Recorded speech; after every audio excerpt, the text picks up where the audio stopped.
शांभवी पीठ के पीठाधीश्वर, एक सन्यासी और बहुत ही मुखर वक्ता। देश में नैरेटिव सेट करने का, वोट बैंक की राजनीति करने का एक चलन चल गया है। ओसामा बिन लादेन ओसामा जी हो गए और यह प्रमाणित भी हो गया कि अंबेडकर अंग्रेजों के पिट्ठू थे। बॉवेल को उन्होंने पत्र लिखा और कहा कि देश को आज़ादी देने का सही समय नहीं है। जैसे ही मिशनरियों के संपर्क में कोई आता है, सबसे पहले वो धर्मद्रोही होता है कि अंबेडकर तो सिर्फ कपड़े पहनाने का काम किए, पूरे संविधान का निर्माण तो BN राव ने किया। गुंडा व्यक्ति को लाकर के नेता बना दिया भारतीय जनता पार्टी ने, जो अपना नाम स्वयं रावण रखता है। और जब जब जयचंद का नाम लिया जाएगा तब तब अंबेडकर का नाम लिया जाएगा। सुनियोजित साजिश वोट बैंक के लिए की गई। जो खलनायक था उसको नायक बना दिया गया और जो नायक था उसको खलनायक बना दिया गया। उन्होंने कभी जाटों के लिए भी कुछ नहीं किया, धोबी खटिकों के लिए भी कुछ नहीं किया, अन्य जो दलित थे उनके लिए भी कुछ नहीं किया। लेकिन आज कहने पर आपको केस हो जाएगी और हरिजन आप कह नहीं सकते। देश के नेता भारत छोड़ो आंदोलन कर रहे थे, उस समय यह वायसराय की कैबिनेट में श्रम मंत्री थे। अंबेडकर जात खत्म करना चाहते थे, लेकिन जाति से उनको नौकरी चाहिए थी, उनके लोगों को नौकरी चाहिए थी। मोदी तो बोल चुके हैं, कोई माई का लाल आरक्षण को समाप्त नहीं कर सकता है। सन्यासी से अच्छा कोई राजा नहीं हो सकता।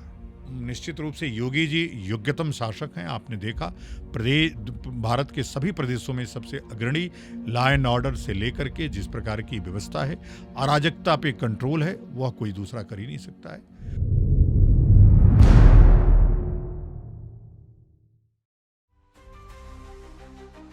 नमस्कार दोस्तों, मेंटोर्स एंड मास्टर्स में फिर से आपका स्वागत है। आज हमारे साथ जो अतिथि जुड़ रहे हैं वो किसी भी परिचय के मोहताज नहीं है। शांभवी पीठ के पीठाधीश्वर, एक सन्यासी और बहुत ही मुखर वक्ता। स्वागत करते हैं स्वामी श्री आनंद स्वरूप जी का। नमो नारायण। स्वामी जी, बहुत बहुत धन्यवाद, आपने समय दिया हमारे पॉडकास्ट के लिए। आभार आपका, आपने हमको बुलाया। स्वामी जी, अगर संविधान के निर्माता के बारे में बात की जाए तो शायद भारत का बच्चा भीमराव अंबेडकर जी का नाम लेगा, लेकिन आप इसे तथ्यात्मक नहीं मानते। आप एक इतर नाम लेते हैं BN राव जी का। आखिर क्या वजह है इसकी? नहीं, तथ्यात्मक नहीं मानते, ये तो बहुत बड़ा झूठ है। तथ्यात्मक रहे तो तब तो कुछ माने। क्या है, इस देश में नैरेटिव सेट करने का, वोट बैंक की राजनीति करने का एक चलन चल गया है। वैसे ही जिस प्रकार से ओसामा बिन लादेन ओसामा जी हो गए, इसलिए कि ओसामा जी कहने से मुसलमानों का वोट मिलेगा, वैसे ही अंबेडकर संविधान निर्माता हो गए, इसलिए कि अंबेडकर का नाम लेने से एक विशेष वर्ग, जो दलितों का 3-4% जो अंबेडकर की बिरादरी है, उसका वोट मिलेगा। इसके कारण अंबेडकर को 85 के बाद जब कांसीराम आए तो इसको पूरी तरह से सुनियोजित तरीके से स्थापित किया गया।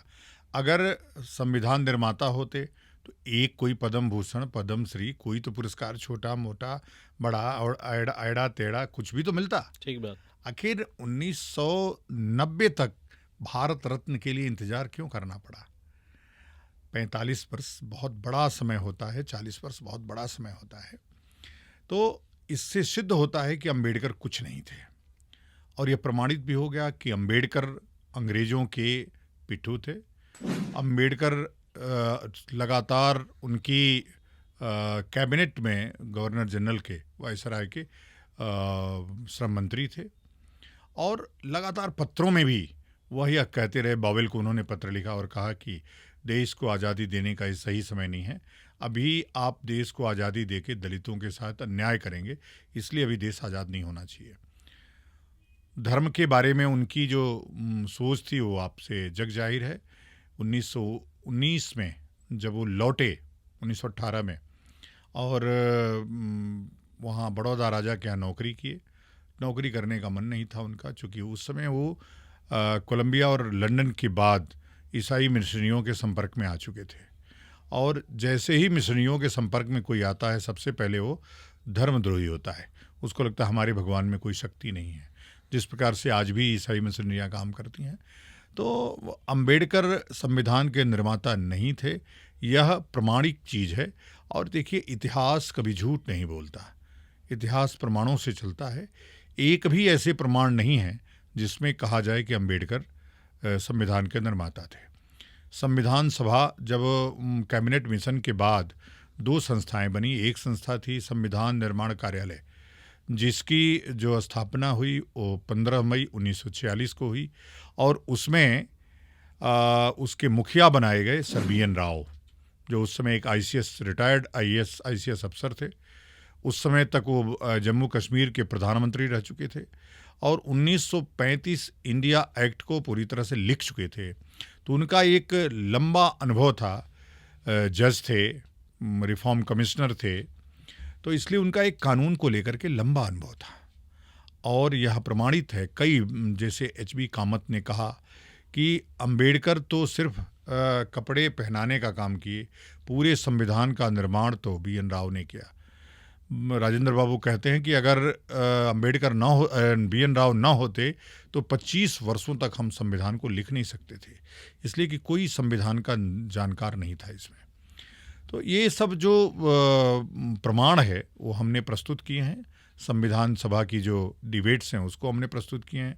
जो चिट्ठियां लिखी गई नेहरू के द्वारा, राजेंद्र बाबू के द्वारा, सरदार पटेल के द्वारा, HB कामत के द्वारा और लॉर्ड बॉवेल के द्वारा, वो चिट्ठियां आज भी आर्काइव में और नेहरू लाइब्रेरी में प्रमाणित रूप से रखी हुई हैं। इनके लोग, जो इनके गैंग के लोग हैं अंबेडकर के, वो संविधान निर्माण को कवर बना देते हैं और नीचे लिख देते हैं अंबेडकर। तो कहते हैं देखिए देखिए संविधान तो अंबेडकर ने लिखा। संविधान के प्रति पर अंबेडकर का नाम नहीं है। 299 लोगों की सूची में केवल अंबेडकर का नाम सबसे नीचे है, इसलिए कि सबसे कम समय तक संविधान सभा में अंबेडकर ही रहे। आप कुछ भी बना लीजिए, जैसे आप कह सकते हैं कि भाई आपको सिद्ध करना है शब्दों में, नैरेटिव सेट करने में। अब जैसे आज एक व्यक्ति बोल रहे थे, मैंने उसका विरोध किया, आदरणीय सुधांशु त्रिवेदी जी आज कह रहे थे कि वोट चोरी का सबसे बड़ा काम अंबेडकर को हरा करके किया गया, और अंबेडकर लगभग 57,000 वोटों से चुनाव हार गए। उस समय केवल 9360 वोट इनवैलिड हुए थे, लेकिन सुधांशु जी कह रहे थे कि केवल 18,000 से हार गए और 78,000 वोट इनवैलिड हो गए। ये संभव है? लेकिन नैरेटिव सेट करने वाले लोग ऐसे ही नैरेटिव सेट करते हैं, और अंबेडकर को महिमा मंडित करने का सबसे बड़ा श्रेय किसी को जाता है तो वो है नरेंद्र मोदी को। नरेंद्र मोदी ने उनको पूरी तरह से स्थापित किया, और इसलिए स्थापित किया, उसके पीछे कारण था। अब पूछेंगे क्यों स्थापित किया, तो उसके पीछे कारण ये है कि नरेंद्र मोदी को हमेशा ये डर है कि जो अंबेडकर की बिरादरी का वोट है 5%, वो किधर जाएगा। ऐसा ना हो कि वो कांग्रेस में चला जाए। उसको सुनिश्चित करने के लिए कि वोट बंटता रहे, या तो मायावती को जाए, उसी के लिए एक ऐसे गुंडा व्यक्ति को ला करके नेता बना दिया भारतीय जनता पार्टी ने, जिसको जो अपना नाम स्वयं रावण रखता है, चंद्रशेखर रावण। उसको निकाल करके ला के नेता बना के उसको दुनिया भर की सुरक्षा दे करके और अपने वोट ट्रांसफ़र करा करके इस बार MP बना दिया। तो जो दलित वोट है, मैंने अंबेडकर वाला दलित, अंबेडकर की बिरादरी वाला दलित, वो इधर उधर ना हो, इसके लिए अंबेडकर का महिमा मंडन चल रहा है। अंबेडकर 3rd डिविजनर थे जीवन भर। उन्होंने कोलंबिया से PhD 20 वर्षों में किया। उन्होंने फेल होते रहे। उन्होंने कभी नौकरी नहीं किया। नौकरी जब किए तो ईसाई मिशनरियों के स्कूल में किए, और उसी जगह से फिर वो धर्मद्रोही हुए, और लगातार जो धर्म के ऊपर उनका प्रहार था, अंत में मनुस्मृति जलाने के तक परिणत हुआ। अंत में वो इस्लाम, सिख, बौद्ध, जैन होते हुए अंत में बौद्ध धर्म उन्होंने स्वीकार किया। और इस प्रकार से देश और धर्म दोनों के साथ अंबेडकर ने अन्याय किया, और धर्मद्रोही और देशद्रोही दोनों रहे अंबेडकर जी। स्वामी जी, जिस बात को आप इतनी मुखरता से कह रहे हैं, क्या आप चाहते हैं जन सामान्य भी इस बात को एक तथ्य की तरह स्वीकार करें? और अगर ऐसा है तो इसमें आपके क्या प्रयास हैं? देखिए, मई से अभियान हमारा चला है। अभी जब हम और आप बात कर रहे हैं तो अगस्त का अंतिम महीना चल रहा है, और आज पूरा इंटरनेट भरा हुआ है। अगर ये सच्चाई न होती तो अब तक मैं जेल में होता। अगर ये सच न होता तो जनता मुझे घेर रही होती। अंबेडकर के लोग मुझे घेर रहे होते। अंबेडकर के लोगों के पास झूठ बोलने के अलावा कोई प्रमाण नहीं है, कोई ऐसा तथ्य नहीं है कि उनको संविधान निर्माण या भारत का भाग्य विधाता बता दे या स्वतंत्रता संग्राम सेनानी बता दे। हम चाहते हैं कि हर व्यक्ति, हर जन जाने कि सच्चाई क्या थी। हम चाहते हैं कि जब से अंग्रेज़ों के हाथ से पहले मुग़लों के हाथ में था, मुग़लों से पहले मुसलमानों के हाथ में था, तो स्वतंत्रता की एक सातत्यता, सतत लड़ाई जो चली है, उसमें किसी का नाम छूट न जाए। लेकिन हम ये भी चाहते हैं कि उन धर्मद्रोहियों, देशद्रोहियों और अपने लोगों से द्रोह करने वाले लोग जयचंदों का भी नाम निश्चित रूप से देश की जनता को जानना चाहिए। और जब जब जयचंद का नाम लिया जाएगा, तब तब अंबेडकर का नाम लिया जाएगा। जब जब विभीषण का नाम लिया जाएगा, तब तब अंबेडकर का नाम लिया जाएगा। मैं ये बात इसलिए कह रहा हूँ कि जिस प्रकार से कहानियाँ बना करके इनको नायक की तरह दिखाने की सुनियोजित साजिश वोट बैंक के लिए की गई, जो खलनायक था उसको नायक बना दिया गया और जो नायक था उसको खलनायक बना दिया गया। देखिए, अंबेडकर के लोग अंबेडकर का महिमा मंडन करें, ये चाहिए ही, इसलिए कि उन्होंने अपनी जाति महारों के लिए, उन्होंने कभी चमार जाटों के लिए भी कुछ नहीं किया, धोबी खटिकों के लिए भी कुछ नहीं किया, अन्य जो दलित थे उनके लिए भी कुछ नहीं किया, बल्कि उल्टा विद्रोही कह करके विरोध करते रहे। जब 1937 में शेड्यूल बना कास्टों का, तो उसमें चाहते नहीं थे कि धोबियों का, नाइयों का, खटिकों का, पासियों का नाम जोड़ा जाए। उन्होंने विरोध किया, उसका नहीं भी जोड़ा गया। बाद में गांधी और जगजीवन राम के विरोध के कारण उनके शेड्यूल कास्ट में उनकी सूची में नाम डाला गया। तो निश्चित रूप से धोबियों को जानना चाहिए कि हमारा विरोध किसने किया, खटिकों को जानना चाहिए, पासियों को जानना चाहिए कि हमारा विरोध किसने किया। तो ये नहीं जानने से तो नुकसान होगा ना। फिर जो हमारा द्रोही था, जो हमारा दुश्मन था, उसको हम अपना हितैषी समझ लेंगे, नायक समझ लेंगे, और जो नायक थे उनको हम खलनायक समझ लेंगे। जैसे गांधी ने सर्वाधिक दलितों के लिए काम किया, लेकिन आज चूंकि हरिजन नाम दे दिया उन्होंने, हरिजन नाम इसलिए दिया कि उपेक्षित लोग थे, तो उन्होंने कहा भाई हम सब हरिजन हैं। हरिजन उन्होंने उसके नाम पर क्या क्या लिखा। लेकिन आज चमार कहने पर आपको केस हो जाएगी और हरिजन आप कह नहीं सकते। तो वही बता दें कि उनको किस तरह से संबोधित किया जाए। बहरहाल हमको संबोधन करना भी नहीं है, लेकिन मैं चाहता हूं कि इतिहास के पन्ने में जो यथार्थ है अंबेडकर के बारे में, वो हर बच्चा भारत का जाने, हर व्यक्ति भारत का जाने, ये बहुत आवश्यक है। नहीं तो जिस प्रकार से नैरेटिव सेट करके जिस व्यक्ति ने संविधान का स भी नहीं लिखा, जिसको कानून का जो इकोनॉमिस्ट था उसको कानून का ABCD नहीं पता, उसको आपने कानूनविद और क्या क्या बना करके संविधान निर्माता के रूप में प्रस्तुत कर दिया इस देश के सामने। बाबा साहब का संविधान ये देश का संविधान है, किसी व्यक्ति का संविधान नहीं है। अगर संविधान है तो BN राव का है, संविधान है तो 299 सदस्यीय जो संविधान सभा जिसने डिबेट करके इसको अंगीकृत करने का काम किया उसका है। संविधान 2 ही संस्थाएं बनी कैबिनेट मिशन के बाद, एक था संविधान सभा और एक थी संविधान निर्माण कार्यालय।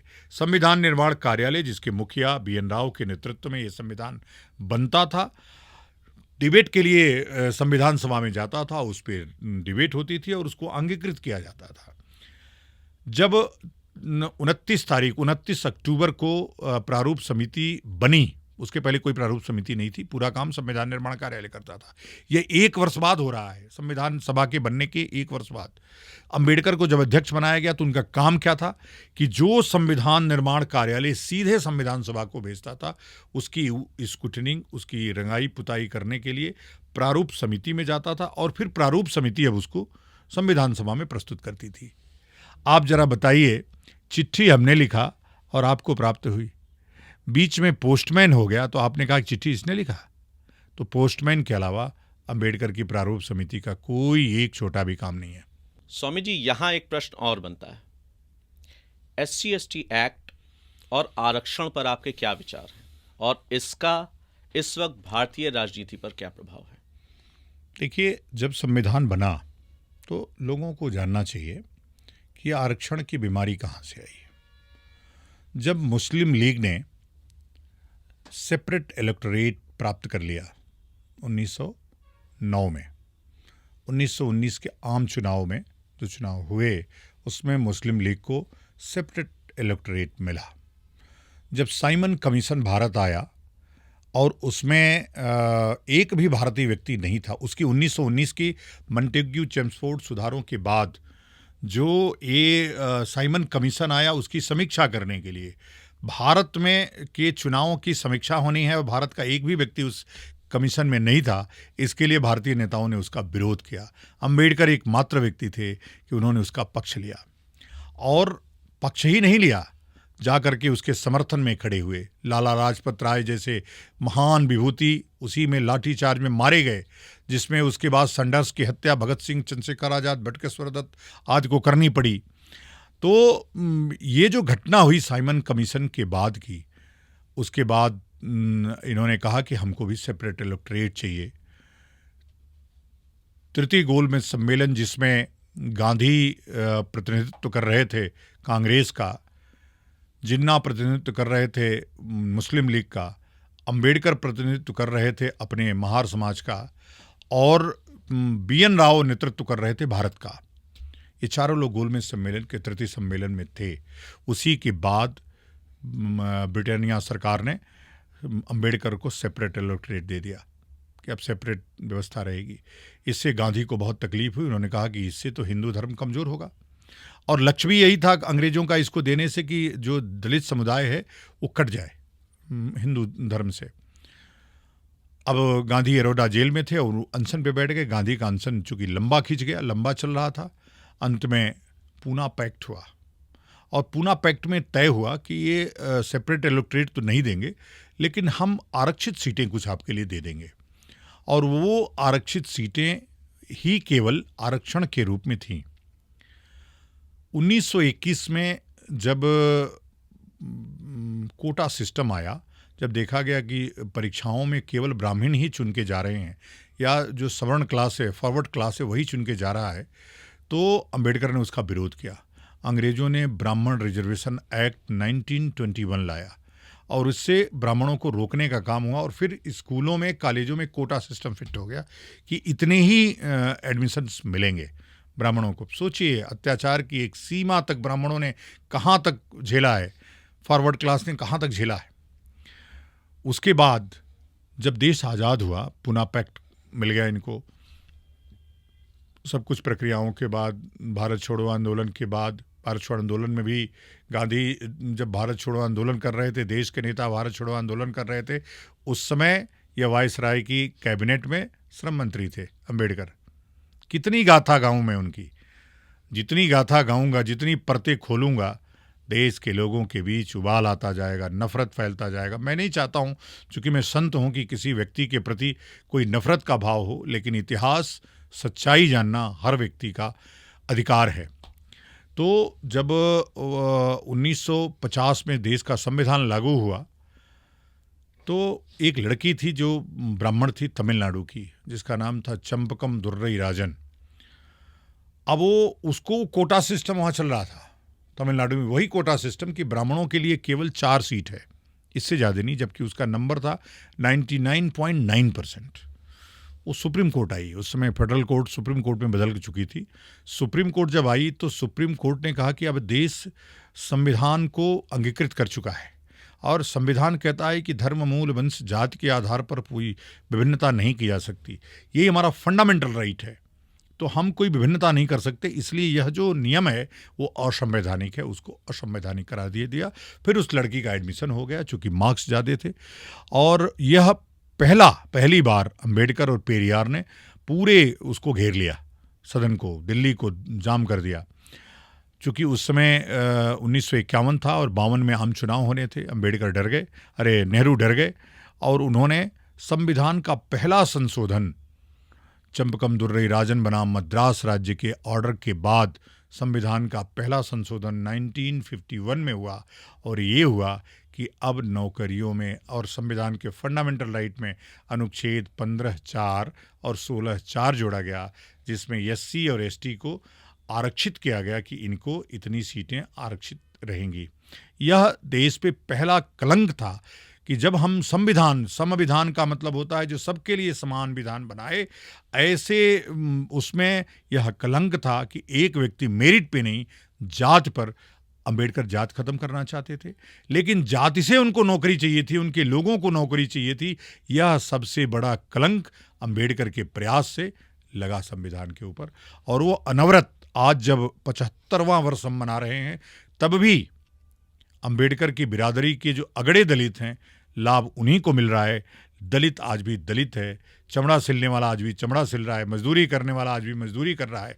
कोई भी इसमें जो क्रीमी लेयर बनाने की बात थी वो क्रीमी लेयर नहीं बनी। अब पहली बार 75 वर्षों में हमारी पीआईएल सुप्रीम कोर्ट ने स्वीकार किया है और पहली बार आरक्षण पे समीक्षा होने जा रही है। इस समीक्षा के बाद उम्मीद है कि सुप्रीम कोर्ट, चूंकि मोदी तो बोल चुके हैं कोई माई का लाल आरक्षण को समाप्त नहीं कर सकता है।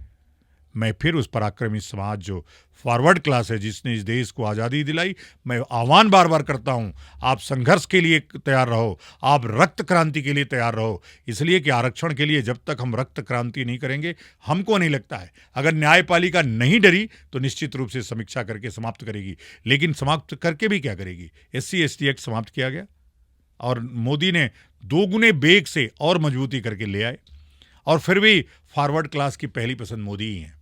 मेरी भी पहली पसंद मजबूरी में मोदी ही है, कोई है नहीं विकल्प हमारे पास, विकल्पहीनता में मोदी है। लेकिन आरक्षण इस देश पे कलंक है, योग्यता पे कुठाराघात है और ये अमानवीय कृत्य है कि कोई अयोग्य व्यक्ति योग्य व्यक्ति का हक मार करके उसकी कुर्सी पर बैठ जाए। इससे बड़ा कलंक क्या होना चाहिए?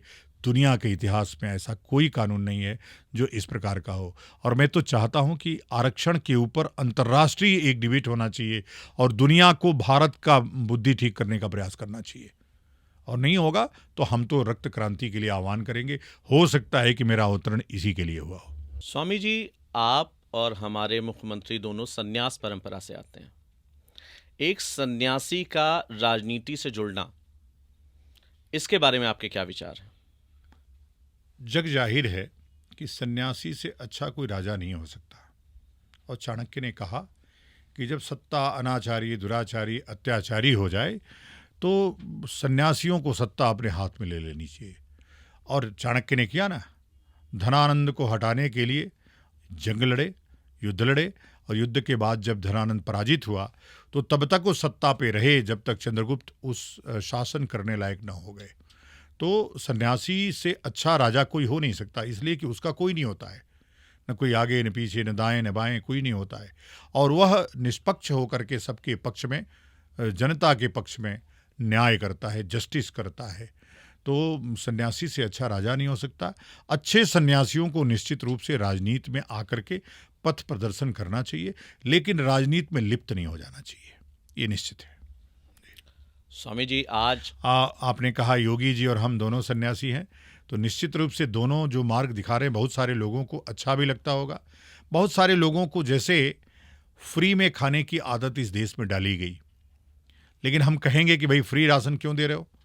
ये तो अकर्मण्यता है। शास्त्र कहता है कि श्रम से ही शरीर का पोषण होना चाहिए। अगर श्रम हम नहीं कर रहे हैं तो हम खाने के लिए नहीं हैं। आज भी गांधी और बिनोवा के आश्रमों में बड़े बड़े लोग आकर के सम्मिलित होते हैं, लेकिन वो दिन भर में घंटे गिने जाते हैं उनके। मैं पवनार गया बिनोवा के आश्रम में, वहाँ घंटे लिखे जाते हैं कि हमने कितना श्रम किया, उतनी रोटी आपको मिलेगी, जबकि वो कोई रिटायर्ड IAS है, कोई IPS है, कोई है।